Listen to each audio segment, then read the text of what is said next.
All right, let's get started. We're rocking and rolling, baby. I got you for about 30 minutes. I'm going to teach for about 20. I'll take any questions that you got. I believe just exactly what I said in chapter number 1, that a good coach can change your life. Now, we get into it later in the book is, are you coachable? Are you hungry? Are you humble? Are you teachable? Or do you have the tenets of a teachable spirit? Will you let this do its work in you? Because transformation means I come to you one way, I leave you another way. And the reason people need a good coach in their life is because they're confused. They lack clarity. They don't know the next right move to make right now. They need another person who consistently affirms and validates their worth and potential in so clear a way that they begin to see it in themselves. And if you've started to listen to me break the book down, I start off with a concept of Tim Ferriss, who wrote the 4-Hour Work Week, who I heard him say in a podcast once that every bit of a man's confidence can be traced back to two things: a good coach, or a woman who instilled a confidence in him. And I look back in my life when I lost every bit of my confidence at 25 years old due to a very debilitating breakup. It was another woman who came along and said, you have something valuable to offer the world. There is no such thing as rejection. That person is not rejecting you. They just want something different than what you've got to offer. And that gave me my confidence back. I would eventually go on to write the book Swag because of that little breakdown I had at 25. And then I made up my mind I would never give my confidence up to another person anywhere in the world. So I start off by saying I believe every person out there has a song to sing, and you got an audience to sing it to. Now, when you're thinking about this song that you're supposed to be singing and the audience you're supposed to be singing it to, this is very, very, very critical. I've made up my mind that my life's work is around one central theme. Everybody needs a coach in life. I believe 7 billion people that are on the planet need a coach in some way. So you got to make up your mind. I don't know what your agreement with the planet is. Only you know what the song you're supposed to be singing, and only you know the audience you're supposed to be singing it to, because there ain't nothing like singing a song for people that don't want to hear it. Those are customers you're not supposed to be working with, partnerships you're not supposed to be working with, friends you're not supposed to be hanging out with. Those are people who are not receptive or do not believe the same things you do. So I'm saying in the preface of the book, look, you got a song to sing, and you got people to sing it to, and you got to get clarity about what song you got to sing and who you're going to be singing it to. Because I started writing this book, I was in Mexico speaking to financial advisors that were all earning between $1 and $5 million a year. And I was trying so hard to get them revved up and excited. They were mostly 50 to 63 years old. They're making a lot of money. They're completely comfortable, which is one of the greatest emotional cancers in the world. And after my first session, although I was in Riviera Maya, it was beautiful. I walked out of there and I said, man, these guys got a problem. And here's the problem. They're bored out of their freaking minds. And so I walked out of here and said, what I helped them do is get their mojo back. Because you're going to hear me talk about in this book that there's only 3 states that you're living in right now. You are either dynamic and growing. I want you to think about that. Your business is alive. It's vibrant. It's energetic. It's attractive. It is progressive. It is forward thinking. It is on offense. It is alive. It is alive and dynamic and growing. Okay? Our business is showing 30, 40% growth year over year every single year. Is your business growing every single year at that rate? If it got up to 50%, it's hyper growth. Or you have reached what we call a static state, and a static state is a plateau. And a plateau is a ceiling. Some people call it a ceiling of complexity. Some people call it a ceiling of success. But you have reached a static state. Let me give you some other words for that. Bored, stuck, in a rut, stagnant. Well, when you get stagnant, I was speaking to insurance folks this morning, and let me tell you something, guys. I could look around the room and see they're stagnant. They're bored. They're stuck. They're in a rut.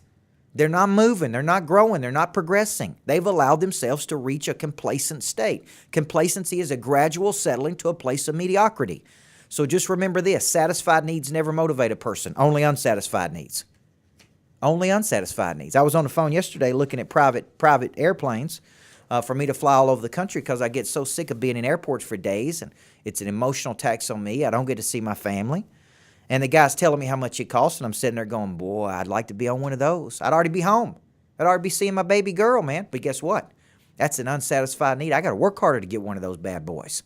And so for you, just remember, when you reach a complacent state in your marriage, in your relationships, in your work, you are in a gradual settling to a place of mediocrity. Now, why would you do that? Your basic needs are met, your income needs are met, you're comfortable in your job, you're comfortable in your relationship, and you're not pushing anymore. You're not engaged and dynamic. So you may be saying, look, I'm exactly what he's talking about. I've hit a plateau. Well, here's what I know. You ain't going to bust through the plateau doing the exact same thing that got you here. Typically, you can 2 times your business by working harder, but you can't 5 times it by working harder. You can't 10 times it by working harder. And everything I do looks at how do we scale this to 5 and 10 times bigger than it is every single day. Every morning when I wake up in my Monster Producer Planner, I write out, I own a $10 million company. I have $1 million in passive income coming to me every single day. My company's not $10 million yet, but it will be. And then I'm going to write down I own a $20 million company. I have $10 million in passive assets coming into me. So for you, I don't want to get stale. I don't want to get stagnant. I don't want to be complacent. And that's where I see so many people. They don't have a killer instinct. They're not pushing any harder. They're not growing at all. They're just basically going through the motion, do the same thing every day, eat at the same places every day, hang out with the same people every day, live in the same house every day. They're never doing anything that gets the engine burning. So it's like I'm trying to crank up an engine that won't crank, right? They're not interested in their own potential. I'm more interested than they are. So that's problem number 2. So you're dynamic and growing. And when you're dynamic and growing, you got different problems. Your problems is you can't, you don't have the operational help. You can't support the customer base you got. You're growing at such a rate you can't deliver a world-class experience. You could be in mechanical or burnout mode because you're dynamic and growing so fast that you're outgrowing all of this stuff. Listen, that's a good thing. I hear people saying, oh, we're so busy, we're so busy, we're so busy. What's the opposite of that? I got nothing to do, man. I'm overwhelmed with loneliness. I'm overwhelmed with nothing. So we're dynamic and growing. We're static and plateaued. And here's a third state, and I hope you're not in a state. That's entropic. That's slow disintegration. And that is a business where you are on the downward slide. There's nothing really happening here. And so this book really says there's 3 states you're living in: dynamic, static, or dynamic, plateaued, or entropic. And the minute you stop growing, I see people work their whole life so they can retire to what? Nothing. Nothing. They got no purpose. They got no mission. They got nothing in front of them. Here's the deal, man. You'll quickly move past the static state and into entropic if you got nothing to look forward to. There's 3 reasons people pass away in this country outside of natural disaster. They run out of money. They run out of good care. They run out of purpose. Or they run out of love. Okay? So you need something out there pushing you. So that's the 3 states. So I want you to think about right now and just make a note on your piece of paper. I'm in this state. I'm dynamic. I'm static. I'm entropic. Okay? That's the 3 states the book tackles. Okay? The second thing I want to tell you are the 3 problems. And these 3 problems are universal. Okay? So just take today, me speaking to this insurance group, there were 3 problems in the room out of every person. They had one of these 3 problems. Problem 1 was they don't know what to do. And because they don't know what to do, their confidence is low. They flounder around from place to place. They don't know the next right thing to do. They don't know the next right move to make. Okay, and that goes back to the 4 deals. They do not have a world-class explanation of service. They don't have a selling system. Okay, they don't have a disciplined follow-up. And they don't have a customer experience that drives referability. So what are they doing? They're just floundering around. They're just out there just floating around the universe. Confidence is low. They're in a contracted position. They're not dynamic. They're just when you don't know, what do? You go slow. You ever seen a person be lost out there driving? They don't drive fast because they don't know where they're going. They got no direction. They got no purpose. They got no dominant aspiration. They don't know what high-value activity is. So the first problem you could have is you don't know what to do. So your confidence is low. And hopefully you're coming to me because you need a coach. And you're like, what do I do to grow my business? Well, we're going to show you. This book is going to show you. The second state you could be in is that, the second state you could be in is that plateaued state. And so you're really good at what it is you do. You have done it for a period of time. You have been successful or had some evidence of success. You are living a good life, but you are really at that stuck point. So that's the second problem you could have, okay? Is you're there, you've been to the mountain, but now you've lost your edge, man. Used to be's and wannabes don't make honey. That's what Les Brown always said, and I agree with him. I used to prospect. I used to work hard. I used to have mojo. I used to have confidence. I used to look good. I used to be in great shape.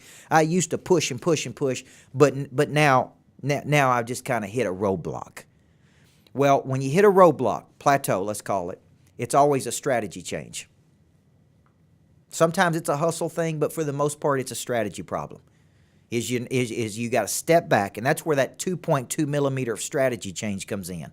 Is I'm going to bring two new strategies. When I hit a plateau, it's typically because I'm not reaching up. I'm not spending time with other people who think bigger than I do. I'm not expanding outside of my local environment. I'm still thinking at a very small level, so I've kind of plateaued out. Like I look at a program like Monster Producer, and we just added a 7:30 to 9 early bird service. We got a 9 to 11. We got in Cool Springs in Nashville. I'm announcing this week that I'm bringing it to Knoxville and Chattanooga. But we got 30, 40 seats to sell in Nashville. We got 30 seats to sell in other parts. We got 30, 40 seats to sell in Knoxville and Chattanooga. And so here's my point. I ain't going to let myself get stagnant.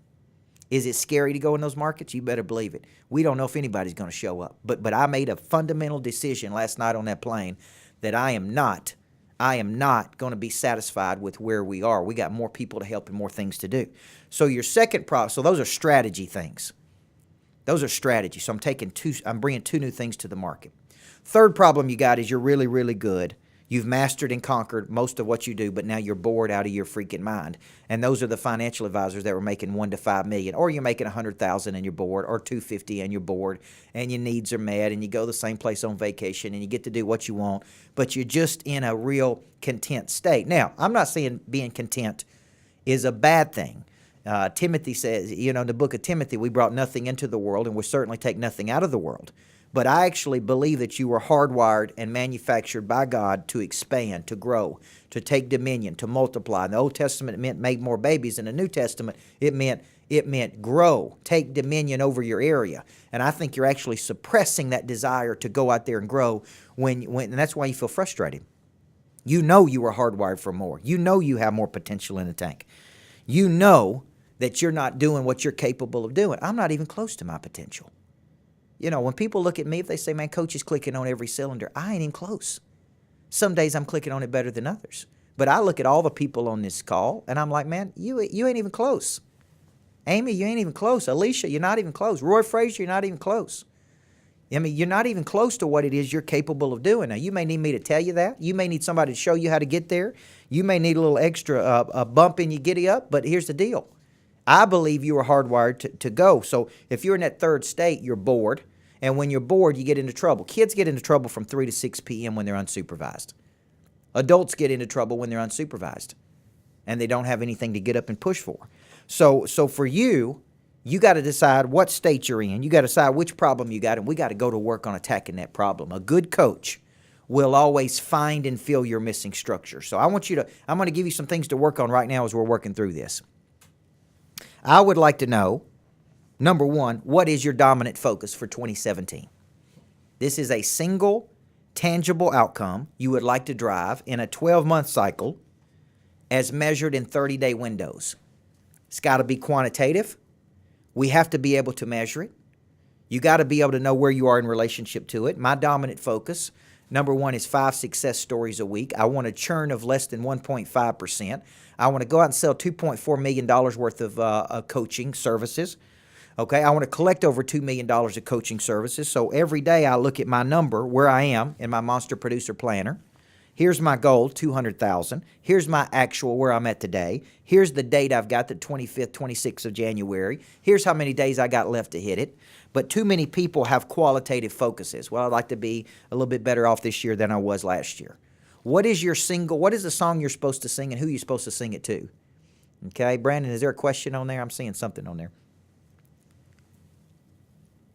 From Richard Neese, 52 sides, 6 million, 18 sides in new markets. Great. So Richard Neese has got a hard number.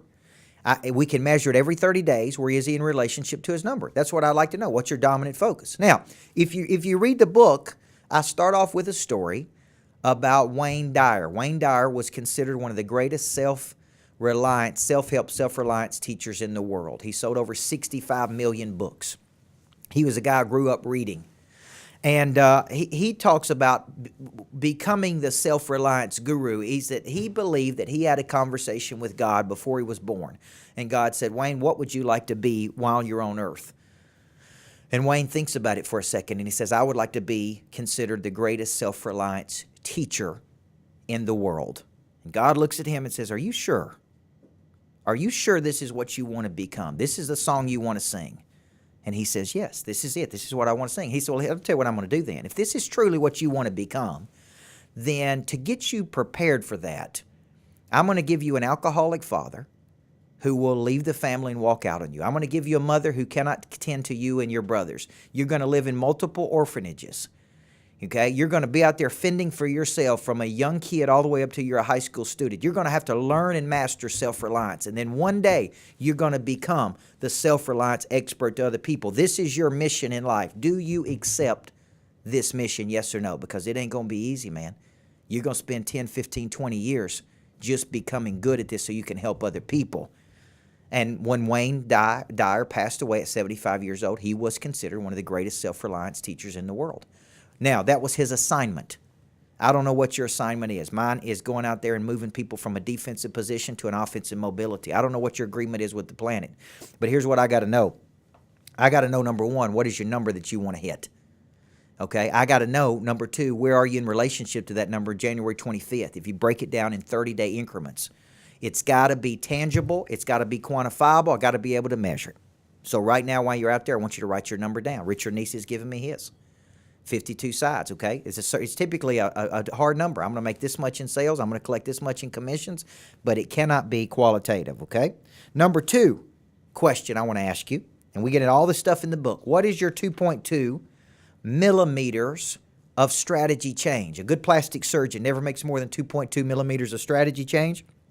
They never make more than 7 changes. I want to know 2 new things you're going to do this year that you didn't do last year. You see, a good coach, I talk about this in the book, a good coach brings strong admonition to another people. That's strong, life-changing counsel, okay? And when I look back over my life, there were certain people that gave me strong, life-changing counsel, okay? It was the coaches I've had. It was the mentors that I've had. Well, one of the things I'm telling you is this. I like to challenge my clients to bring me 2 new strategies every year that they didn't bring the year before. I need 2 new strategies. So I want you thinking of 2 new things you're going to bring to the market that could show exponential growth. And exponential meaning there's no limit to it. For example, last year we created our online academy. Now you say, what's the significance of that? I spent $25,000 up front for us to have it. I didn't know if it was going to work or not. I made a commitment internally that we're going to push it. I'm hiring salespeople right now to help me sell it. But I wanted a product that we could sell to people all over the world. And so that's one new thing we brought to the market. It's one strategy. I also said I'm going to bring this strategy. I'm going to go into 2 new markets with my program Monster Producer. So for you, you may say, I need to back up and look at what I'm doing. There's 2 new things I'm going to bring to the party in 2017 that I didn't bring to the party in 2016.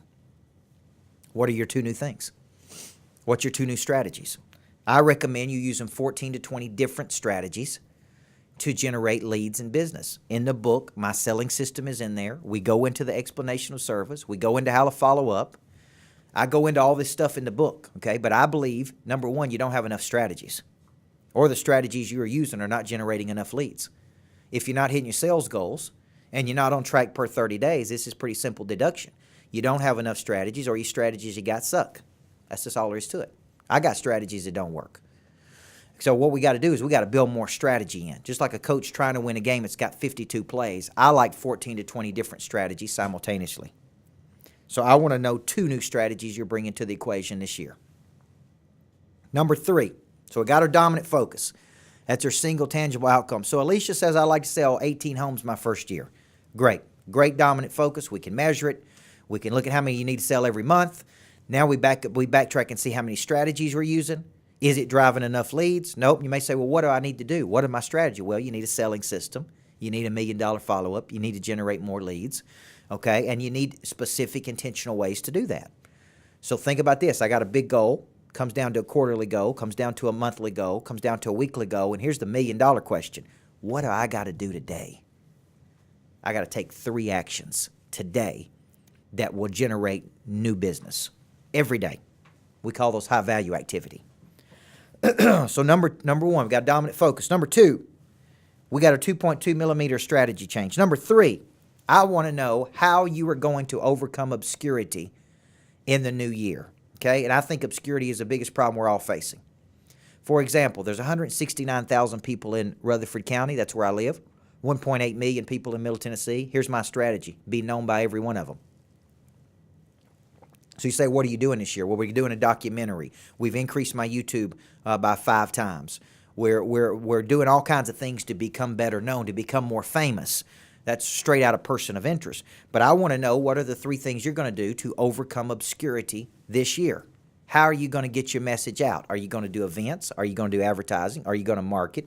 Are you going to have a top 25? What are you going to do to circulate with purpose? I get out and speak all over the place. Sometimes I do it for free just to get in front of potential customers. They got my money. I'm interested in it. I got a service that they can give. Okay, I'm going to create value, and they're going to exchange that value. They're going to exchange money for that value. So my third question to you is, what are your 3 strategies that you're going to be doing this year to overcome the obscurity problem that you got? Some of you need to write a book. You need to be on a podcast. You need to write an article for the local paper like I do. You need to be speaking out at events. You need to do you got to do everything you can to become better known. Okay? So we got our dominant focus, we got our 2.2 strategy change, we got our 3 ways to overcome obscurity, and here's the 4th one. What team do you need to reach your number? I've realized I can't reach my number with a small team. I got to have more salespeople. I got to have more customer support. I got to have a better marketing engine behind me. This all costs money. Well, I made a commitment this year to spend the money to go out and get the people to go out and drive the mission. Some people are cheap. They stay small. You're never going to go big by thinking small. You can't go big if little got you. So you may not be making enough money to have an assistant right now or to have a marketing person or a salesperson, but that's got to be your goal to get to a place, and you got to get the next right person right. You got to get the next right person right. And so what team do you need? You say, well, I need one person. I need this person. I went to the Dierks Bentley concert this past weekend at Bridgestone, and I noticed how good the bands are becoming behind the artist. They have a world-class drummer and a world-class guitar player and a world-class person on the bass and a world-class person doing this. And you could tell that ain't a bozo up there, man. Not only is that performer good, he or she has got world-class people around them. And here's the problem for most of you. You got very average people around you. You're not playing at a much higher level, okay? So what's your dominant focus? So those are my big things I want you to challenge you with. Now, we got a question out there. Brandon, we got a couple questions. So Jason Jones, 40 new clients, 250,000 minimum new revenue.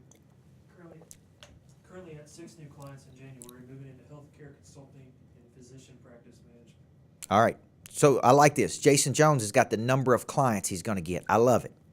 His goal is 40. He's got 6 in January, right? If we annualize that out, 6 times 12, he's annualized at 72 new clients. So his goal may not even be high enough if he's going to come out of the gates and stay that strong. Okay, I break it down too. I want 250 people in Monster Producer. I want 250 people in our Total Growth Academy. So I like that. All right, what's the other one? Nicholas Cole, 750,000 margin. All right, so Nicholas Cole's got 750,000. These are dominant focus. So here's the deal. Nicholas Cole can't go out today and make that 750,000 a margin, but let me tell you what he can do. He can do something today to move him closer, and that's where your high-value activity comes from. So when you see me using my Monster Planner, what I'm doing is I'm mapping out the highest value of my time toward where I would like to go. And I'm saying, when I map this out at night, I spend 7 to 15 minutes a night, I'm asking myself, am I fishing for bluegill or am I fishing for blue marlin? If I do those 3 things tomorrow, will it get me closer to my number? What do I not need to be doing tomorrow? I don't need to be participating in very low-value activity. And a low-value activity is what? Anything that moves me away from my dominant focus. So if Nicholas is saying 750,000, he can't make it today, but he can do something today that moves him closer to hitting his daily goal, hits his weekly goal, hits his monthly goal, hits his quarterly goal, hits his yearly goal. And here's what a lot of people do. They come out of the gates weak. They get about halfway through and they say, oh my God, I'm behind. I got to push harder, which creates an enormous emotional tax on you. Just push hard every day. Do your 3 high-value activities, okay? Now, I want to talk a little bit about talents, and then I'm going to take some questions and get you out of here because I want to keep you on schedule. In the book, I talk about this because what we have to do, I can't tell you how many people are misaligned on the song they're supposed to sing and the audience they're supposed to sing it to. So they're not leveraging their talents. Okay, some people call it unique ability. And what I have tried to do is build my company around my unique ability. Okay, so unique ability is just like a talent. It's some superior ability, typically recognized early, probably given to you at birth. It's probably given to you in your mother's womb when you were before you were born, and it is something that you get rewarded at the highest level. You see, entertainers make the most money when they're on stage performing. It's what they love doing. It's where they make the most money. Everything is centered around how good they can be. If you watch Joel Osteen preach, when they do interviews with Osteen, here's what he says. Everything he does in a week is geared around those 27 minutes. Because those 27 minutes, he may be in front of 5 million, 10 million, 15 million people online, in person. So everything he does is around those 27 minutes. They're putting him in his strength zone. And so for you, I talk about in the book, I go through the parable of talents, you know, where for it will be like a man going on a journey who called his servants and entrusted them to his property. To one he gave 5 talents, to another 2, to another 1, to each according to his own ability. Now, to his own ability means demonstrated capacity. You have a demonstrated capacity to win in this area. And we got to figure out what your number 1 skill set is. So if you fast forward in the story, he comes back. The person with 5 went and multiplied and had 5 more. The person with 4 went and multiplied. But one person said, I went and hid your talent away. And I didn't bring it to the market. I went and hid it. Okay? And then it gets kind of, okay? For to everyone who has will be given more. You showed a demonstrated capacity, so I'm going to give you more. Sound like your clients? You showed a demonstrated capacity to help me, so I'm going to give you more responsibility. And he who will have an abundance, you'll have an abundance when you take a demonstrated capacity and go do something. For the one who has not, even what he has will be taken away from him. And so for you, I look at people and I go, what's his real unique ability? What's his real talent? Here's a way I ask it. Who would write you the largest check for your unique ability? Blue Marlin versus Blue Gill. Who values that and can compensate that the most? First, you got to know what it is before you can sell it. If you don't know what your unique ability is, your unique talent is, your unique skill set is, then you can't package it and sell it to the world. Okay? So for you, as you go into 2017, what if I could get you in your area 50, 60, 70% of the time doing what it is you do best? Now, I get it. There's parts that you're going to hate. That's why Navy SEALs call it embracing the suck. Parts of your job that suck. I get it. Okay, I was on airplanes all day yesterday and hailstorms in New Jersey. Hated it. Hated it. But I did love communicating with the people, and I had to embrace the suck to get to New Jersey to do my deal, to help the people, to advance the mission. So for you, you got to find what your unique skill set and unique talent is. And I think, you know, when I wrote the book, This Ain't No Practice Life, a lot of people came back and said, now I have found my voice in life. Now I'm at a level that I can inspire other people to find theirs. So some of you on this may have motivation issues because you ain't found the right vehicle to distribute your talent to the world. Because when you distribute very low levels of talent, the world rewards you in very low ways. So you get paid in 6 ways, and I'll end on this one and take any questions. You get paid in love. You get paid in affirmation. You get paid in reputation. You get paid in referrals. You get paid in notoriety. And you get paid in money. Well, when you get a lot of love and you get a lot of appreciation and you get a lot of affirmation and reputation, guess what's going to follow that, man? Money's going to follow you all the way to the bank. And you're only going to do that when you're operating in your strength area. That is compounding your energy versus draining your energy. And so for a lot of you on this call today, I'd say, man, we got to get you in your strength zone because you're doing a bunch of stuff that's draining your battery, man. And I know some of it you got to do because you're a little one-man operation. But we got to get you to the point to scale out and get bigger and get economy of scale so that you can push your content out to a much bigger level. All right, that's my message today, guys. Everybody needs a good coach. A good coach can change your life. What is it? You got 3 states you're in. You got 3 problems that you could be facing, right? You got a dominant focus.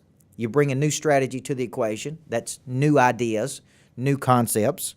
You got 3 ways you're overcoming obscurity, and you're sitting there going, who do I need on my team? These people could be subcontracted, by the way. Don't think they got to be employees. They could be subcontracted specialists that can help you get there. Then we got to get you in your strength area, and that's really what chapter 1 is about. It's about finding and filling your missing structures and what a good coach can do for you. And hopefully what I'm doing for you is getting you swag, man. I'm putting you in an offensive position. I'm helping you get the killer instinct to go do it. You are a person of interest. People are counting on you. You know, everybody's talking about Donald Trump's first week on the office. Because of the optics, it looks like he had a very, very good first day because what? He's doing things, man. He's taking action. So here's my point to you. His week ain't any more important than yours. Do you have an agenda for this week? Do you have a first 100 days where you're out of the gates? Do you have something big you're going to be doing today? We don't know if this stuff's going to work out or not. He's just selling us that, man, I ain't sitting around on my hind end. I'm actually getting out there and doing what I think I need to do. May be wrong. We don't know. So for you, for some of it, it's taking action. All right, so let me take some questions. Brandon, feed me some questions here. Jonathan King, $350,000 in new revenue, personal production, and 2 new sales people. Fair enough. I may think that one's a little low, Jonathan. $350,000. But every day you take action toward it. So dominant focus, hey, single tangible outcome. Every day you need to write it up. Every day you need to write it up where you are in relationship to your number. Every day you got to do 3 high-value activities. How many days? Every day you're working. I take Saturday off completely with my family. I don't do any high-value activities on Saturday unless I take a phone call. Sunday I spend 2 hours planning. Monday through Friday, it's on, baby. High-value activity. We're going to hit our numbers, and I'm going to push and pull and drag and whatever I got to do because I ain't compromising on my number. Okay? Too many people set a number and then they compromise on it. Okay, what else you got? That's it. Any more questions, guys? I'd like to hear some good questions. D. Richard Hodges, you probably got a good question. Kerry Hill, you got a question? Okay, any questions out there for the coach? This is your chance, guys. You paid you $29.99. You got the book. Okay, the book's going to be coming to you March 21st when that puppy's printed. Work harder and not be lazy. Yeah, work hard or not be lazy. Lazy, come on, man. That's one of the worst adjectives to ever describe a person. They got talent, but they're lazy. They got drive, but they're lazy. They got talent, but they don't have any passion. Passion is an irresistible belief for motive or action. You know why I got passion? Because I'm on point. I'm on mission, man.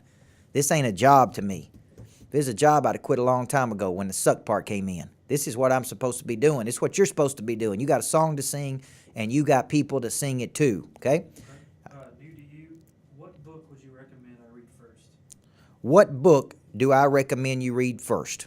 Okay, if you're talking about my books, I would read This Ain't No Practice Life first. Okay, I would read, if you're in sales, I would definitely read $1 Million Follow-Up and Person of Interest. Zebras and Cheetahs is going to talk about looking different and running faster. But go back to those 4 big missing structure salespeople have. You don't have a world-class explanation of service. You don't have a selling system, right? You don't have $1 Million Follow-Up, and you don't have a customer engagement experience that drives referability. How many 2.2 millimeters of change should we have? 2 new strategies. How many 2.2 millimeters of strategy change? All I'm saying is this. And you look at your arsenal to go out and get new customers, I know what got you what you did last year. You can just look back and say, these are the strategies that I took, and this is the results I got. Okay? And so what I'm saying is it ain't enough. We got to bring 2 new strategies to the equation. Strategy is different than effort. It's different saying I'm going to get in an hour earlier and work an hour later. Remember this, you can 2 times your business by working harder, but you can't 10 times it. I'm interested in scaling. I'm interested in 5 times greater, 10 times greater results. I'm interested in monster results, and that's one reason it's got to be a strategy thing, which may require you spending some money, by the way. What steps can you suggest to make sure you are working on your talent? What steps can you take to make sure you're working on your talent? Great question. No classes in school, no classes in college in finding this. Here's how you find your talent. What are you deeply curious about? What are you naturally talented at? When are you in a position that the world rewards you in the form of love and money and recognition? If I said you are an expert at one thing, What is that one thing? And this is hard for people. You got to really dig in. Another thing you could do is ask 5 people that know you best. What do you think I'm really good at? Brandon, what do you think I'm really good at? You work alongside me for a couple years. What do you think what do you think my real talent is? You can really look at somebody's problems and really hone in on what they're really good at. Yes. And putting them in the right position. And you're also good at taking content, extracting it, and Okay. being able to make a new concept out of that. There you go. So he can see my talents. How do we sell it? He said I'm good at extracting concepts and then putting it in. So I can hear something one time, Jonathan King says. I can read it in an article, and I can turn around and turn it into a whole book. That's just a gift that the good Lord gave me. He didn't give me the ability to fix anything. I'm geographically illiterate, and I can't cook. But you got to hone in on your gifts. You say, I'm a specialist. I'm an expert at this one thing. And hopefully you become the number one person in the world at that one thing. Richard Neese says he's going from being a realtor and having a full-time job to just being a realtor full-time. Good. So what should he do different? Well, if you're making the transition, this is hard for real estate agents because their first year they do X number of deals. They got to split with the broker. They're not making enough income to support their family. But here's the deal. Name one thing in your life you ever been great at that you was part-time in. I tried this, to Richard's point. I was a basketball coach and an author and speaker, and I was doing both. And let me tell you something. When I was off speaking, I wasn't thinking about basketball. When I was with basketball, I wasn't thinking about speaking until finally my boss came down to my office one day and said, man, you can't do both things. You're either going to be a world-class coach for us, and we're going to pay you to do that, or you're going to be world-class at speaking and run a coaching business. But you can't do both, man. You can't serve 2 masters. So what Richard's got to do is he's got to save a little bit of revenue, get him a little runway money, and then he's got to go all in, man. He's got to go all in and say, listen, failure is not an option here. I'm going to go out and get my 2 or 3 or 4 deals I got to get every month to make the money that I got to do. And trust me, they're out there, Richard, because most real estate agents ain't hungry enough to get them. The average agent does 7 to 10 deals a year. You get to 24 to 30, you're going to be in an elite group. You get to 50, you're in a super elite group. So Dr. Hodges said, or Coach Hodges said, how did you determine where to spend money on overcoming obscurity? And what gave you the most bang for your buck? Yeah, that's a great question. Where did I spend money on overcoming obscurity? Guys, I'm sitting on a decision right now where the guy's $7,500 a month, then $5,000 after that. So it's a $20,000 decision for me to overcome obscurity. I'm looking at web companies that are going to cost me $3,500 to $4,000 a month, maybe. That's $50,000 a year. I'm looking at all kinds of ways to overcome obscurity. But here's the deal. There are people out there that help you go from baby star to big star. I look for where do I get a lot of bang without spending money. Facebook, podcast. The studio I'm in right now probably costs $10,000, but look at the mileage I got out of it. So for you, here's what I would not do. I would not spend money on things that everybody else does. You know, I wouldn't spend money to be in the newspaper. I wouldn't spend money to do certain little low-level events. If I was going to spend money, I'd spend money on something that I really thought would be a return. I had a coach once that told me spend all of your marketing dollars on your best clients. Spend all of your marketing dollars on having great events for your best clients, and they'll bring you more clients. So he said, put it all into customer engagement, put it all into customer appreciation. I use a variety of things. I use graffiti ads in restrooms in my home city. I write articles in the local newspaper. I do a lot of social media, but not near enough. I do free events for marketing and advertising. Anything that I can do to get in front of people and keep energy high. I do the Facebook Lives. But here, you don't need to do Facebook Live if you don't have anything to say. Having something to say is just as valuable as having somebody to say it to. So you got to say, where can I put money? And putting money is not always return on investment. Sometimes it's return on objective. The reason I do the bathroom ads is not because I think a person is going to see me in the bathroom and call me to be their coach. I do it to become better known. And once I'm better known, that's the first step is, oh, I know who that guy is. I recognize him, okay? I got room for 1 or 2 more. Anything else? All right, guys, let me end with this. I believe everybody needs a coach in life. I can't wait to get this book in your hands. It's my best work I've ever done. It's going to become a coach to you. You got free gifts for buying the book. Thank you. Thank you for believing in me, man. Thank you for letting me be your coach. I'd love to continue that relationship even at a higher level. If you got Total Growth for 15 days, if you're interested in getting more coaching, you ought to get in. You know, there's different levels you can get in to get more access to me. I look forward to seeing people like Richard Neese come into Monster Producer. I believe with a good coach, you can just perform at much, much higher levels because a good coach is going to push your buttons. It's going to get in your hind end when you need to be gotten into. And more than anything, they're going to make you think, man. They're going to challenge you to think. So we will be doing 7 of these webinars. We'll be going through each chapter. We went through chapter 1 today. I didn't read it word by word. I didn't think you wanted to hear that, but I did go through some of the big things the book tackles, which is those 3 states, the 3 missing structures, and the ceilings you're going to hit when you don't push. So God bless you. Be on the lookout. We'll be emailing you for the next Everybody Needs a Coach in Life webinar, and I'm going to be giving you as much content as I can, okay? So thank you. God bless you. Everybody needs a good coach in life. See you now.